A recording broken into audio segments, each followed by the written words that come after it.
puis il y a la droite. Ces leaders.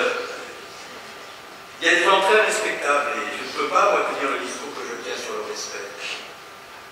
Et en même temps, ne pas être dans la responsabilité lorsque nous nous adressons à l'opposition. Si je m'en prends avec tant de passion au Front National, et si je m'exprime devant vous avec tant de conviction, ce n'est pas par amour des effets de tribune, c'est par sincérité. Parce que je pense que l'heure est grave, parce que je pense qu'il faut mettre toute notre force dans le combat et convaincre. Mais je pense aussi que nous ne convaincrons pas face au Front National si nous continuons à faire de la politique comme nous en avons fait depuis longtemps. La politique, c'est le respect. La politique, c'est la sincérité. La politique, c'est l'exigence de vérité. La politique, c'est aussi une manière de se comporter dans les difficultés, dans les drames.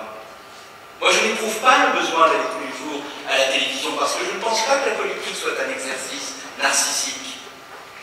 C'est vrai qu'il y a des hommes politiques à droite et à gauche qui parlent aux caméras de surveillance de leur parking pour être sûr de passer au moins une fois par jour à la télé.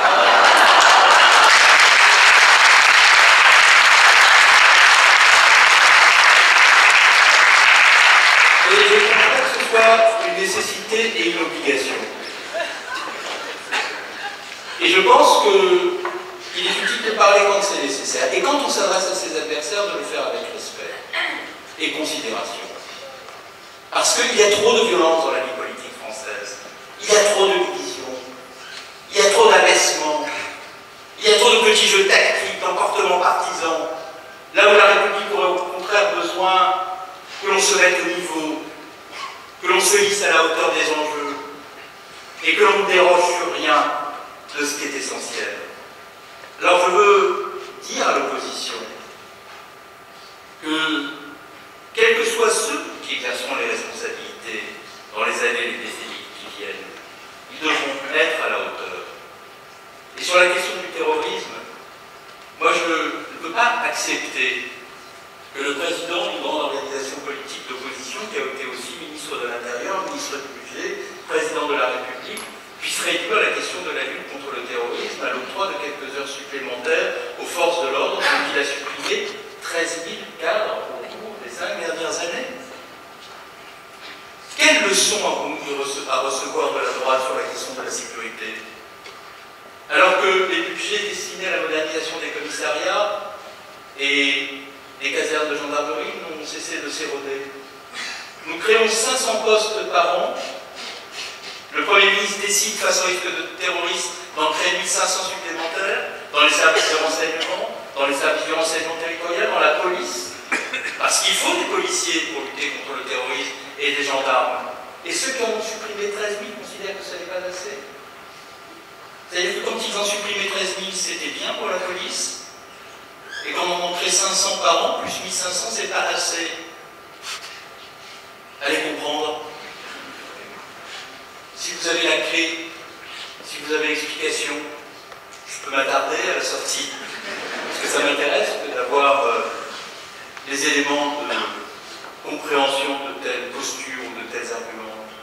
Et je pourrais prendre d'autres exemples. J'ai été ministre du Budget. Entre 2007 et 2012, les dépenses publiques ont augmenté de 170 milliards. Le rythme d'augmentation de la dépense publique était de 4% par an. J'entendais Nicolas Sarkozy hier qui disait, si vous voulez, arrêter le gaspillage de l'argent public. Mais depuis que nous sommes en situation de responsabilité, les déficits diminuent par le bilan membre de la Commission des finances. La dépense publique augmente de 1% par an depuis que nous sommes en situation de responsabilité. Elle augmentait de 4% lorsqu'ils étaient là. Et nous serions les cigales. Et ils seraient les fourmis. Et il serait légitime à nous donner des leçons quant à la manière dont nous devons gérer les comptes publics qui nous ont laissés en vrac. Mais je pourrais prendre encore d'autres exemples. Voilà qui s'inquiètent de la capacité de l'éducation nationale à transmettre les valeurs. Et ils ont supprimé près de 80 000 postes dans l'éducation nationale. Je comprends qu'on peut concevoir qu'à l'école, il n'y ait pas besoin d'enseignants pour apprendre à lire et écrire, mais qui apprend donc aux élèves? Et dans un contexte où nous avons tant besoin de transmettre les valeurs, de véhiculer la connaissance, de faire en sorte que nos jeunes enfants puissent avoir accès au savoir, à la culture numérique, puissent pratiquer les arts plastiques. C'est-à-dire à une époque où nous avons besoin d'enseignants pour faire en sorte que le libre arbitre, la connaissance fasse reculer toutes les formes de violence, d'obscurantisme, de barbarie. Il y aurait une forme de péché à créer des postes d'enseignants sous prétexte que cela augmenterait la dépense publique, alors que pour créer ces postes, nous faisons des efforts partout ailleurs et que nous redressons les comptes en diminuant les déficits. Mais comment peut-on être crédible? Et comment peut-on être crédible devant les Français en expliquant par ailleurs qu'on va renouer avec la réalité en étant aussi loin de ce qu'est la vérité des bilans et des actions qu'on a pu conduire soi-même dans la responsabilité de la gestion du pays. J'ai entendu Nicolas Sarkozy dire hier que l'UMP était la seule capable d'incarner un nouvel avenir et l'apaisement des Français. Mais pendant 5 ans, il n'y a eu que la division, l'opposition de ceux qui se lèvent tôt à ceux qui se couchent tard, ceux qui étaient dignes d'appartenir à la France et ceux qui ne l'étaient pas, ceux qui avaient compris ce qu'était l'identité nationale et ceux qui étaient au contraire dans l'incapacité de sa compréhension. Pendant 5 ans, à l'Assemblée nationale, sur tous les sujets, nous avons eu un gouvernement qui, sous l'impulsion d'un président de la République, semait partout les mauvais débats, qui créait les mauvaises divisions, qui affaiblissaient le pays, et qui parfois créait les mauvaises divisions et affaiblissaient le pays, en créant dans le pays un climat qui était de nature à favoriser l'avènement de ceux contre quoi nous nous battons aujourd'hui, c'est-à-dire l'idéologie funeste du Front National.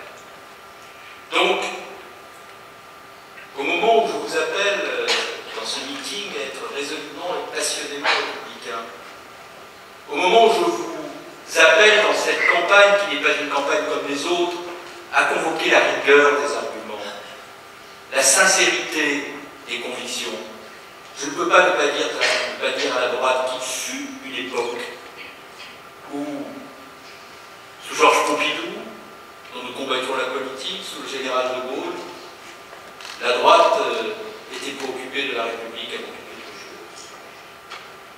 Et où elle essayait de l'incarner à travers une conception de l'État qui donnait à l'État sa grandeur et sa force républicaine.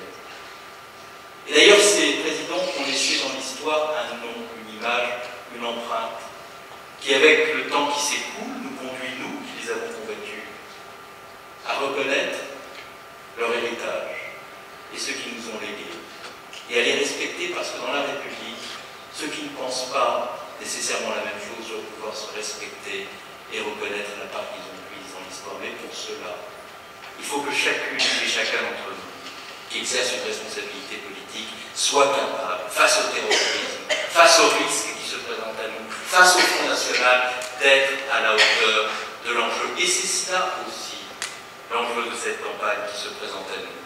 Et c'est la raison pour laquelle j'ai voulu venir ici à Poitiers, dans cette ville magnifique, dont la topographie, les lumières, l'histoire incitent à la méditation et à la réflexion.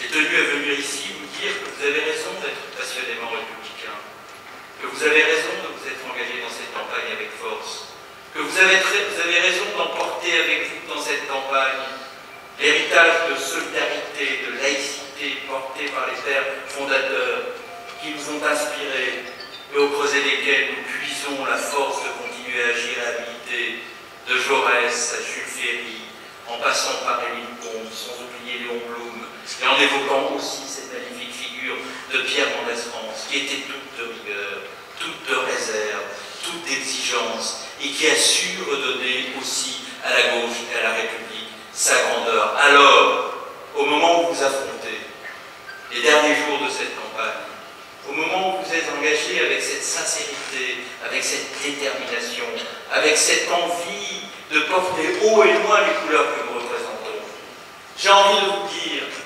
battez-vous avec force, battez-vous avec vos convictions, battez-vous avec votre sincérité, battez-vous avec l'amour de la République, inculquer au cœur et au corps les principes et les valeurs de la République. Battez-vous sans jamais vous résigner pour que rien ne puisse atteindre la République qui relève de la haine, qui relève de la division, qui relève de l'amalgame, qui relève de la démagogie et qui relève du mensonge. C'est la raison pour laquelle, fort de ce combat, je suis convaincu que beaucoup de ceux qui sont bien placés au second tour l'emportent.